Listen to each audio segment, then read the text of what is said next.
Okay, so just I did buy this like probably I would say a few weeks ago, and I started growing this one.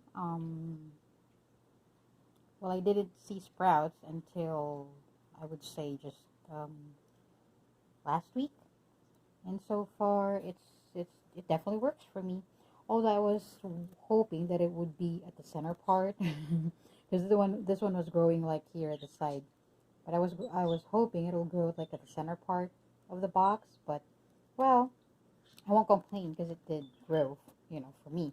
And look at the sprouts here. See, they're like really, really like big. See, like see how big they are. Yeah, so I would say it does work. And I'll be harvesting this. I would say today. Yeah, probably today or tomorrow, because there are still little ones here that I'm wanting to grow bigger at the side. And then the next thing that I'm going to do is grow the second set of this mushroom, which is using the back part of it. So, well, I'm not saying the back part, but the back part here, it's almost the same as that, the front one.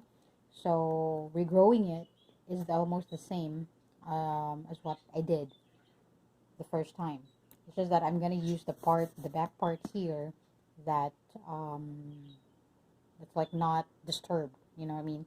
Like it's more of the same thing. You just have to cut an axe there, soak it in water 6 to 10 hours, and that's it. I should have a second set of my mushroom after that.